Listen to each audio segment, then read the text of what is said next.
This episode of the Officer Down Memorial Podcast is sponsored in part by Law Enforcement Labor Services in Minnesota. Law Enforcement Labor Services, also known as LELS, is Minnesota's largest public safety labor union, with over 7,000 Minnesota public safety members serving in all areas of public safety. Law enforcement, 911 dispatch centers, corrections, public safety administrative support personnel, and firefighters. Established in 1977, LELS serves over 260 different public safety agencies and over 450 locals across the state of Minnesota. With their administration, general counsel, 3 staff attorneys, and 14 business agents, LELS provides contract negotiations for better wages and benefits, grievance processing and representation, discipline representation, mediation and arbitration, assistance with representation for post-board hearings, and in-line of duty death benefits for survivor families. Find out more about Law Enforcement Labor Services at LELS.org. LELS.org. This is a special edition of the Officer Down Memorial Podcast.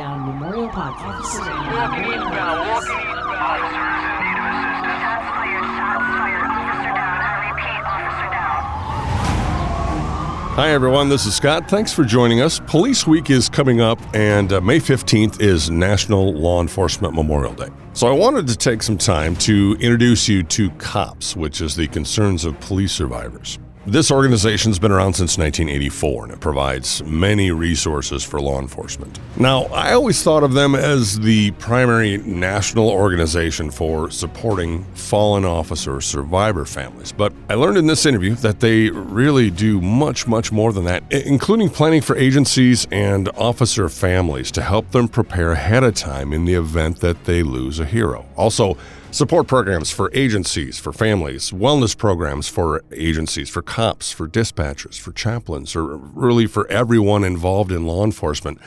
I already knew this was an amazing organization to begin with, but this interview really gave me a new appreciation for everything COPS does for law enforcement. So let's get started. I'm here talking with Tony Williams, who is COPS multimedia specialist. Now, Tony, let's start with the history of COPS. Absolutely. So on just your base level, COPS was started in 1984.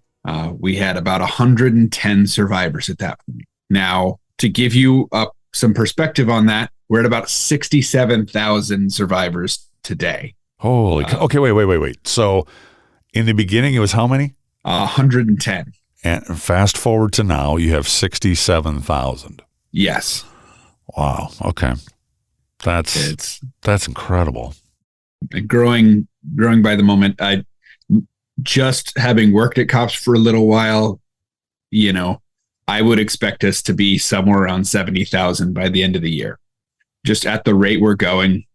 I'm the guy that has to change that number on our website. And so when it changes, and that happens a lot these days. So, which is both, it's bad first, but good, right?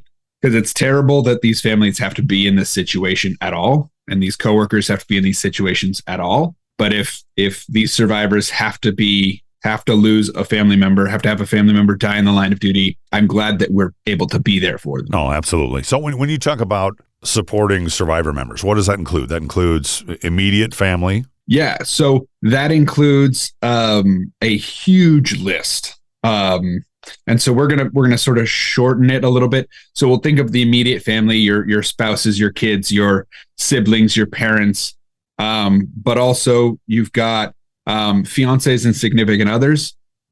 You've got extended family, and so that can be anywhere out to grandparents, grandchildren, certain in-laws, usually their cousins, uncles. We also work with coworkers of the fallen officers who are survivors themselves. Oftentimes they don't like that term. Right. But absolutely, there's grief for losing your friend at work. Oh, absolutely. Yeah. 67,000. Yes. Wow. And so we have, it's a huge list, but that's the really brief version of it. Right. So with those agencies, what kind of support do you provide through COPS for them? Yeah. So on at the beginning level. So we're actually going to start before a line of duty death happens. COPS starts with, we actually have on our website a bunch of different documents, financial diaries, things to prep officers in case the worst happens to them and their family. But also we have some really good studies and documentation that help departments create standard operating procedures for if you lose an officer in the line of duty, how do you tell a family that their loved one is dead? How do you walk in and have that conversation? Because there are many, many bad ways to have that conversation. So I didn't know you did that in providing officers and officer families kind of a roadmap as to how to be prepared in the event that you lose that officer. I did not know that's a service you did. Yeah, because if we can work with the agency to limit extra trauma caused to officers and to families in the process, there is so much that you can stop ahead of time, right? So many different family squabbles and extra traumas by just having the right paperwork filled out and knowing what you're going to do before it happens. That's awesome. I had no idea. So if an agency is listening and they don't have a plan, or they don't have any guidance for their officers on planning with their families, how can agencies contact you, or who should they contact with? Is there anybody in particular with COPS? So they can reach out to us. There's a couple of different folks. Just sending an email to cops@nationalcops.org is one of the best ways to start, because the person may change, but we can always direct you to the right person. So when in doubt, just that general email is great. But one of the best ways to start is there's sort of two really great places. On our website, we have some digital materials under the For Law Enforcement tab. And I actually just pulled it up here. The top one is Handling Line of Duty Deaths for Law Enforcement. That's the top PDF. And so the third one down is Handling Line of Duty Deaths for Survivors. So for family. So just at the first step, we've got some PDFs, give them a look over, right? If we want some more intense training, we offer, there are 9 traumas of law enforcement trainings across the country. And one of the days is on line of duty death, handling that. We also talk a little bit about suicide, officer trauma and burnout, just daily stressors for the job, how to lengthen your career by not burning out. And it used to be on the last day, but it may not be on the last day anymore. We also bring in a panel of survivors who tell their stories, who talk. One of the things that they talk about is how were they told by agencies that their loved one died? And I've sat in several of those. They're gut wrenchers at times. I would say all the time. And you'll hear some really good stories, and you'll hear how it may have been a well-mannered, we tried to take care of the family, but we didn't do it in the best way. And that caused a huge rift between them and the department, which is not what any department wants. I had no idea you did that. I mean, and I've been involved with law enforcement memorials with the association for several years and worked with survivor families. So, but I guess I didn't know that backside of COPS. I didn't know. I always think of the survivor families and all the work you do with them, but I assumed you did work with agencies, but not that pre-planning aspect. I'll have to look at that for our agency, because I wasn't aware of that before. That's awesome. So with the survivor families, so if we have families that are listening who are survivor families, whether they're immediate family or their relatives or whatever, or friends, whatever the case may be, explain to them some of the events and some of the things that you guys do to support them after their fallen officer's gone. So a lot of what COPS does in physical events is bringing survivors together in whatever form that works for peer support. So for some folks, that's our 13 hands-on programs that we're doing this year. A lot of those are in rural Missouri, but some are up in Milwaukee. We have the Milwaukee area. We have our kids camp. In Georgia, we have our young adults camp. We'll have 2 suicide survivor retreats that we're working with Survivors of Blue Suicide on this year in Oklahoma. And these are all events where you get away from your daily stressors, right? You get away from the stress of your job, of your basic stressful things. And you just spend time with other survivors. There's mental health professionals if you need some counseling, if you've got something you want to talk through. There are sessions where you get to share your story with other survivors, and you'll hear other survivors tell your story. And one of the things that happens is you go, oh, wow, that happened to me too. And something in my story also happened to this person. And the connections are sometimes very, very uncanny. And one things we hear cops say is that nobody understands your loss like someone who has walked that path before. So we tend to group, say, spouses with spouses, fiancés and significant others with fiancés and significant others. The kids all go to kids camp together because a parent may not understand what a spouse is going through and vice versa.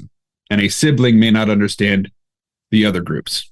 But you get a bunch of siblings together, and I've heard the conversations. There's a lot that they go, my family doesn't understand this about what I'm going through, but the rest of you all seem to. You all just get it. I don't have to explain it. I start talking about it. You go, yeah, I'm there. Wow, that's cool. So there's a couple of the recent stories that have been done on the podcast were referrals from cops. I'm trying to think, the Brandy Winfield story and then the Brian Etheridge story. And one of those two had mentioned the connection that kids had made in there was a Wisconsin retreat. Yes. So Kids Camp is the one in Wisconsin. It's like I said, it's about 2 hours from Milwaukee. So I said the Milwaukee area just because that's what folks might know. But yeah, Kids Camp is astounding because, like I said with the other retreats, there is, especially with the young ones, there is a moment where they start to realize, I'm not the kid whose parent died anymore. I'm just a kid. So they're no longer, right, in every class they've ever been in, every school, in every sports team, they're the kid who lost a parent, whose parent died. Out here, that's everybody. Huh. It's freeing. You don't think about that, being outside of that experience. Even myself, having worked with survivor families, I guess I never thought of that aspect of it about, not like you said, not just to be able to be one of the kids. They don't have that opportunity in in that community. Huh.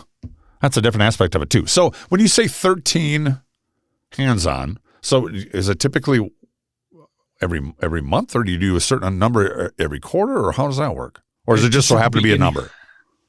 Those are just the ones that we offer right now. Okay. So there's technically 14 that we have, but our Outward Bound adventure, we haven't been able to hold that. They still have extremely stringent COVID restrictions that basically say, if you're in an airport, it's not going to happen. And we've got folks from all over the country. So we kind of have to use the airports. And because they go out and do heavy wilderness stuff, they can't have any sort of concern about your medical health, which is why they have those rules. But so we actually have 14 of the programs. And every few years, like this year, we partnered with Survivors of Blue Suicide to add the 2 suicide survivor retreats.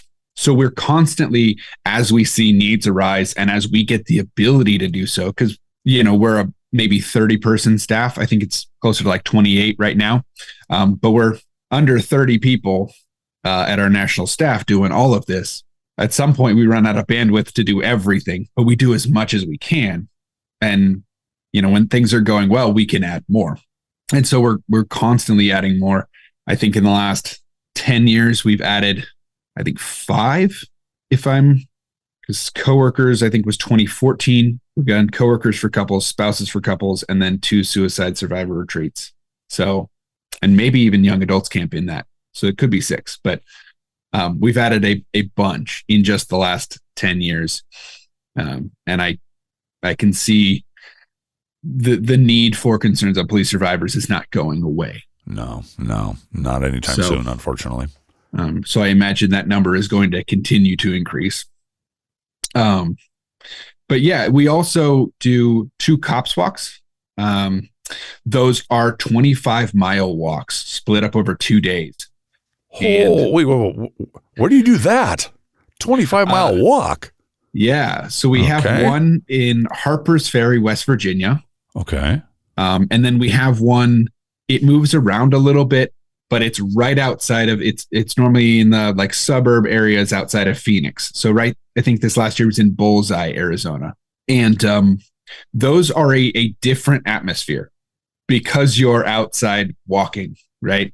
For several hours each day. Right. And you're sore and you know, depending on how well you prepped and how your shoes are, you got blisters and, but it's an accomplishment. And so what happens is as the day goes on, folks sort of clump up on this walk, right? You've got your fast people who are maybe jogging the entire thing. If they're absolute, I've seen it. It's wild. Really? Couldn't be me. No, me neither. Nope. Got, you know, all the different paces of walking and folks clump up and they'll walk together in teams and they'll just talk. They'll just, you know, they're almost always walking in honor of their officer, all officers, or a combination of specific officers. And so folks will ask, you know, tell me about your brother. Tell me about your coworker. And as you're walking and talking, you know, you just sort of talk and folks bond. And by the end of the weekend, as folks are crossing that finish line, you can see the accomplishment, the effort, the moment, and they're thinking about their officers that crossed the line, right? And just, you see folks just in tears finishing this, and you see other survivors just, you know, cheering them across the finish line, giving them the biggest hugs. You'll see folks, if somebody's almost not making it back, you'll see folks go back and walk another 2 miles to get them to the finish line. Oh, that's awesome. And that's when it's a very physical representation of how survivors and how cops helps folks on everybody's grief journey. Right. Because everybody's journey is different. Absolutely. You know, and it's interesting. I've never really, so peer support is something that's relatively new in law enforcement, you know, over the last 5 years, 10 years, 15 years, depending on the agency, depending on the area. In our agency in Southeast Minnesota, it's new within the last 5 years or so. But when you think of, I mean, this is essentially peer support. It's essentially the same type of support, but your peers are others that have had that loss and have experienced that loss and that trauma. And like you said, there's no other place you're going to get that. Mm-hmm. You know, that kind of bonding and that kind of support, and to be able to talk openly with somebody and know and trust that they get me, they get what I've been through, you know? Right. One of my favorite events every year is our young adults camp. I'm a teen at heart, so yep. I sort of that's awesome. Blend in a little bit, and I like going to that one quite a bit. I enjoy getting to spend time at every retreat, but I have a soft spot for our young adults and our kids, like most people do. And so during the week that we have them there, I talk. We have lunch together, and I talk with just about everybody, and they tell stories about, you know, this person is my best friend in the whole wide world. And when I'm having a bad day, I can just text them, I'm having a bad day. I don't have to say anymore. Yeah. Yeah. And they know exactly what's going on. That's awesome. And especially, you know, for everybody, that's huge. Right. That is great. So I didn't know all those programs are available through COPS. I just think that's fantastic. So let's talk about, so your biggest event of the year is Police Week. Yes. And so let's talk about that. Explain to the people who aren't familiar with it, if you had to paint a picture for them of what Police Week is and what to expect if you were to attend, What are they going to see? What happens there? Absolutely. So to start off with a small primer to make sure that I don't lose you in some terms here. Yeah. When I talk about Police Week, I almost never say Monday, Tuesday, Wednesday. The week is always centered around May 15th, which is Peace Officers Memorial Day. And that's been set since 1962. So we know that the Candlelight Vigil is always on the 13th.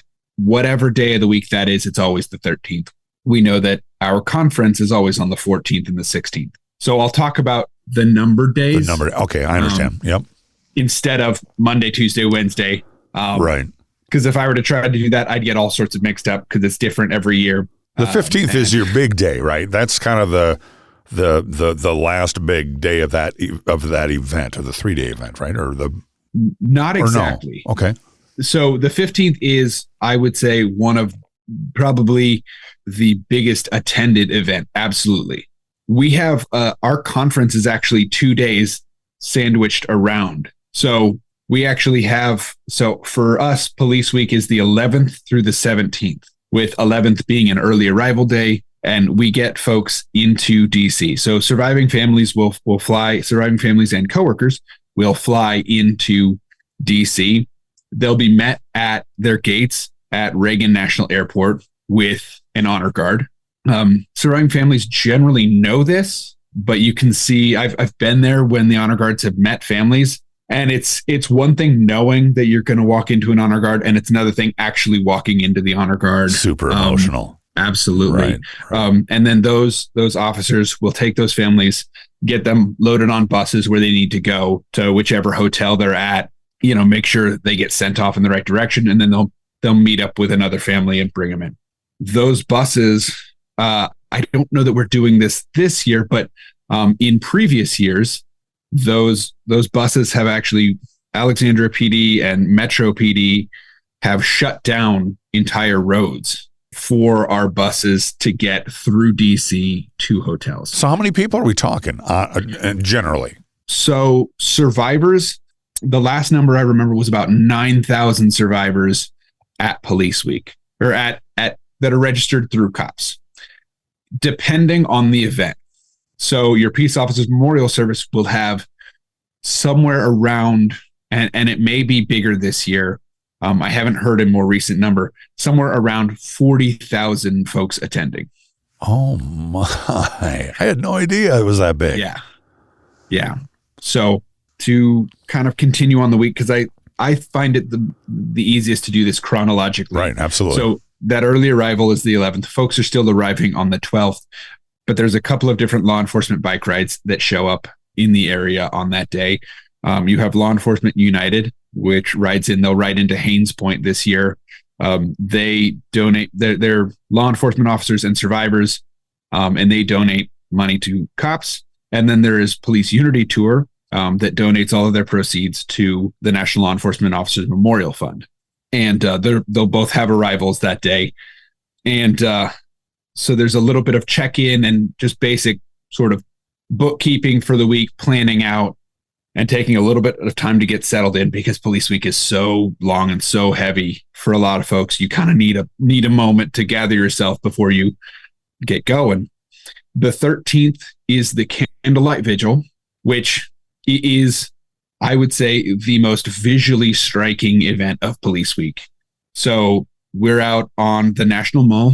I was going to say it's on the mall. We'll have pictures online too, so people can look at some of the pictures of that. So how many people? So how many do you usually see at the Candlelight Vigil? If I had to guess, I'd say somewhere around 15,000, 20,000. See, that is just incredible. But that's just as someone who's looked back into the crowd. That's my guess. It's a massive number of people. And there's a moment where everybody gets their candle lit from the front, and you can see the sort of mall getting lit up moving all the way from front to back. And then man, at the very end, after reading all of the names, the survivors will all stand up together with their candles held in the air. Wow, that's just goosebumps. Absolutely. Wow. And of course, you'll spend the whole evening listening to Names of Fallen. right? Both historical and current year. The NLMF has their list of names that they use. On the 14th, we'll actually have support sessions, which are focused on peer support. So this will be, you get to, sort of like what I mentioned with the hands-on programs earlier, you'll get to sit in a room with folks who are of your same type of loss. And in many categories, we'll even split it out further. So we'll say siblings of officers who died by COVID-19 or medical issues, or we'll say of felonious losses or of incidental.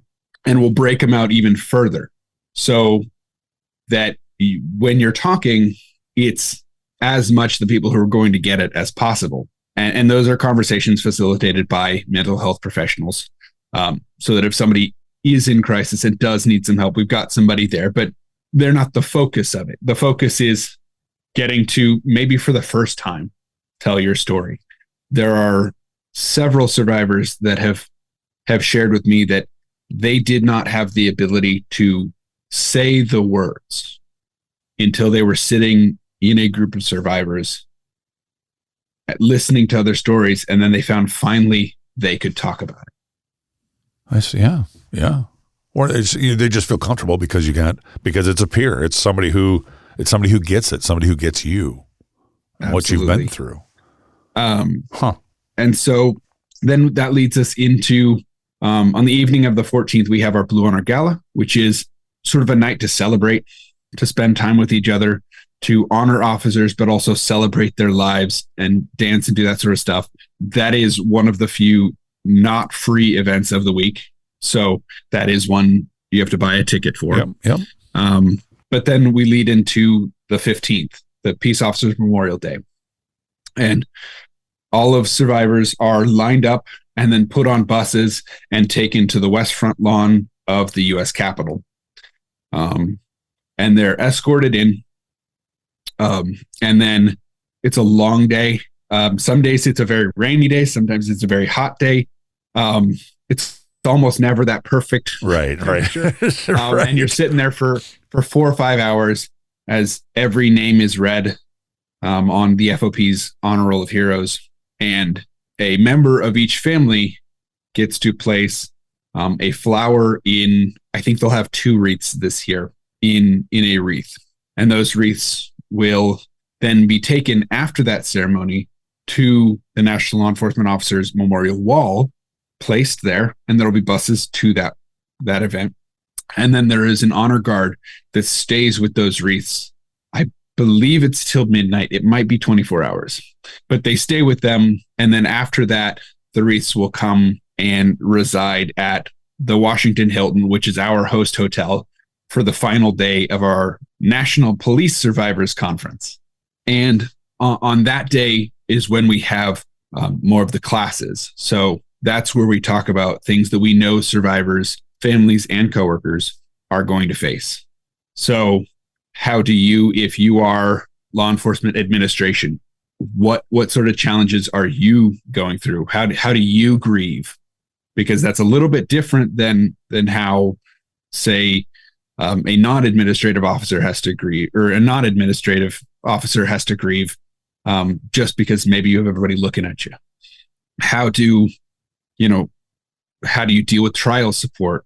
How do you deal with kids? How do you deal with people who just don't get it and say something that's completely off the wall?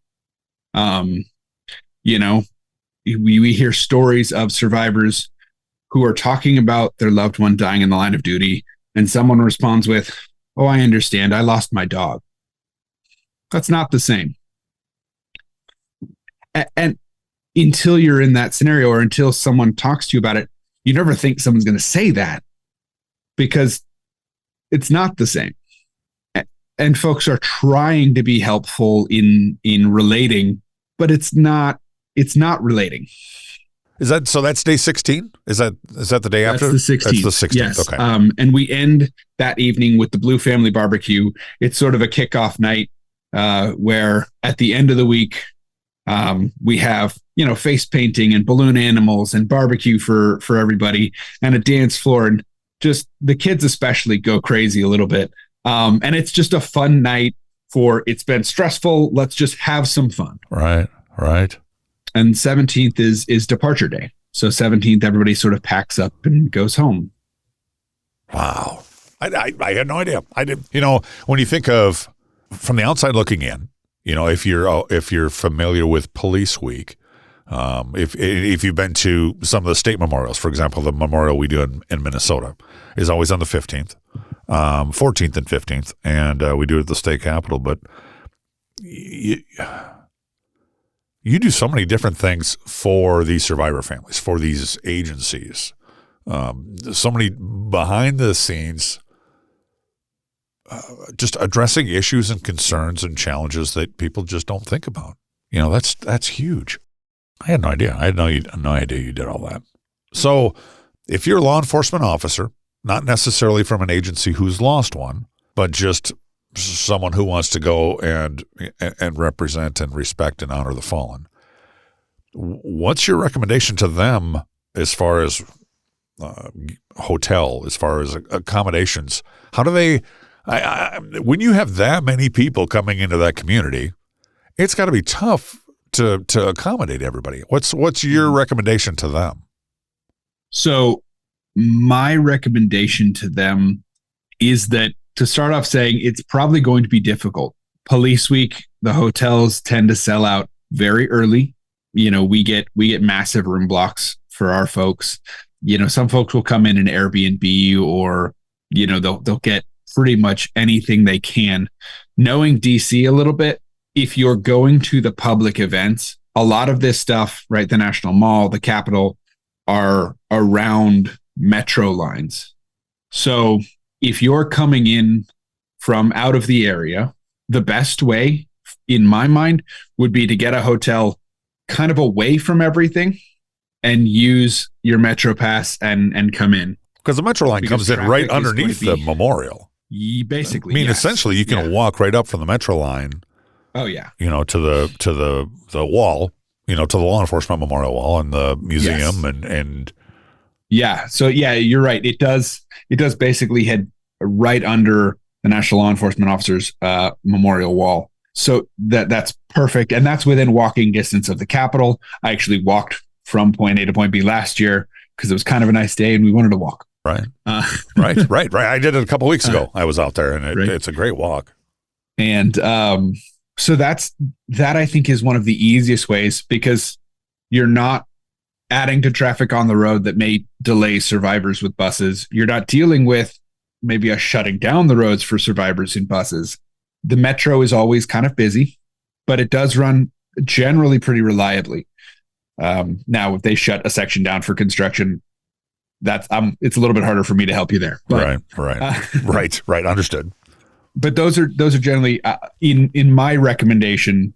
That's one of the better ways to do it, is to use the public transport in the area. So if you're a survivor family who's never been out there, or if you're from an agency who has a fallen officer and they want to come out and honor that fallen, when you say the blocks of rooms and reservations, do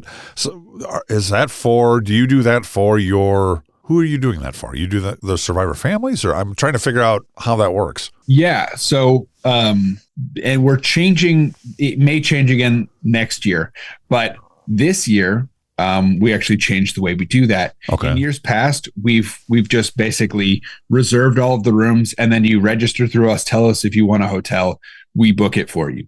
This year, because that became kind of a logistical nightmare for some folks, because sometimes they wouldn't get confirmation numbers, or they wouldn't have this or that. And it became easier just to do a special booking link that we have on our website, kind of hidden. And once you register for Police Week, we have a back-end link that will take you to those registration spots for those hotels. And you can pick one of the main COPS hotels and get in our room block as long as there's space. And then we try to get more space if we can't get folks in those. I think we actually had to bring in another hotel or two this year, just because we ran out of rooms. Because how many rooms are you accommodating? I mean, how many rooms are you blocking off for these families? Just a ballpark. just so people have an idea of what you're doing.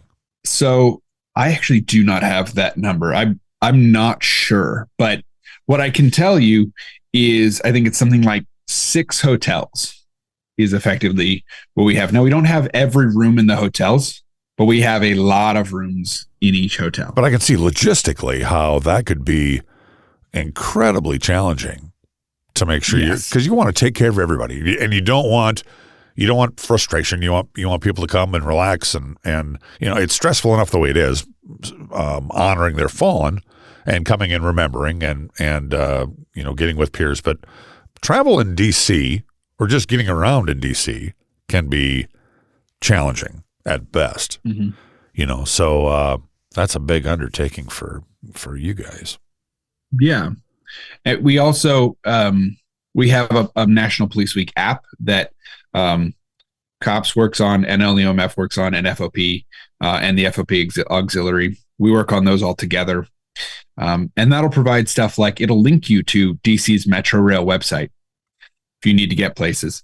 It'll show you, maps to each of the events. It'll break down each day with each event hour by hour and give you a description of what's all going on, where there are shuttle buses to, that sort of a thing, so that we try to give you all of the information in your hand as early as possible so that there's as few unknowns as possible when you're getting to the week. Okay. Yeah. So how early should people contact you if they think I want to come out for Police Week? For example, me, I have not been out yet. And that's, it's kind of a bucket list for me. I want to get out there. We have 4 fallen from our county. We have 1 from our agency. And I want to get out there. So how soon do I have to get registered? How soon do I have to look at that? So the registration deadline is usually around March 26th. It might shift just a couple of days either way. Normally, we will have Police Week registration open as early, usually January. I think one year we had it open as early as like October. We were really on our game that year. But January is when it definitively will be open by. And usually it's open a little bit before that, but if you want to be absolutely sure, January is a good time. So that's generally a good time to get your name in that. And that's usually before a lot of the rooms start selling out and things like that. Okay, that's awesome. So if people want to support COPS, what's the best way they can support you guys? Is it monetarily? How do people find out about you? Find out more about supporting the organization? Yeah. So one of the best ways to support COPS is to talk about us. And you can learn a lot. And you can also find links to donate and all of the digital materials we've talked about and all the different events at concernsofpolicesurvivors.org. That's our website.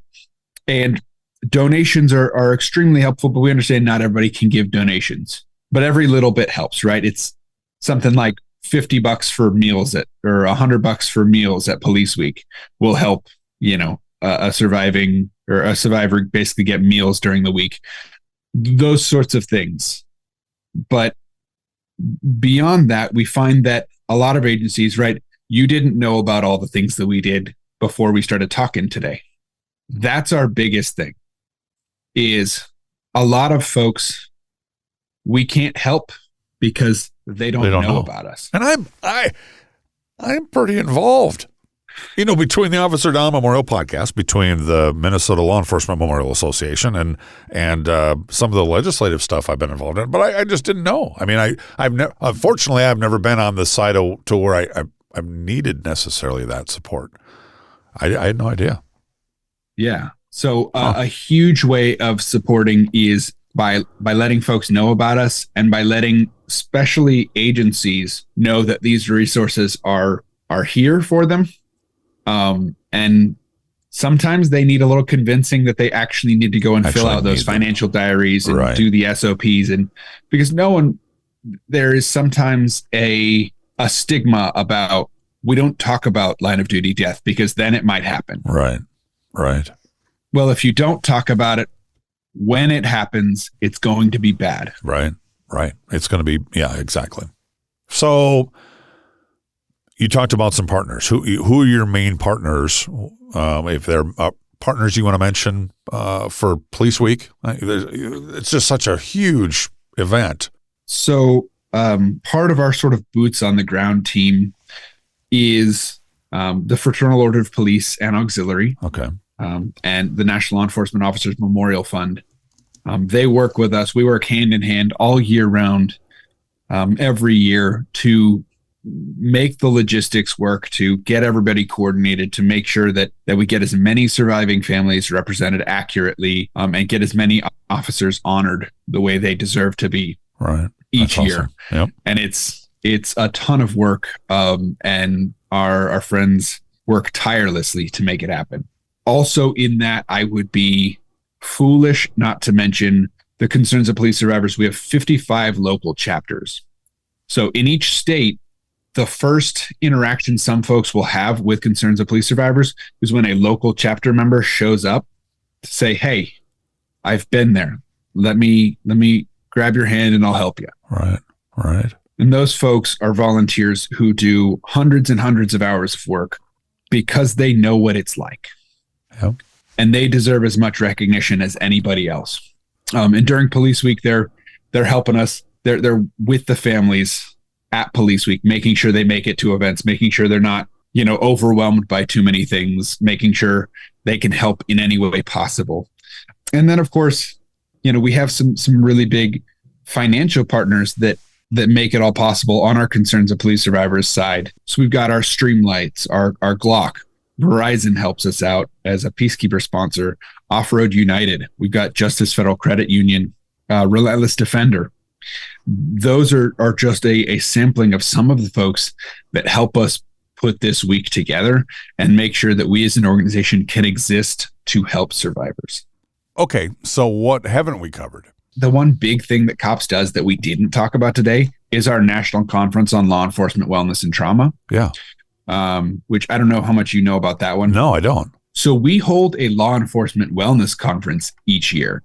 This year it's in Orlando, so in November. So it's a great time for a weekend away. Right. Right. And a great place to go. That's awesome. Right. As long as you attend the conference, have fun. Absolutely. Right? And the goal of it is, as you take on challenges in your law enforcement career, there is any number of issues, right? A lot of folks will have issues from fitness and, those late night, you've been on call for so many hours, you can't quite see straight, and you're eating, your 17th gas station taquito of the day, right?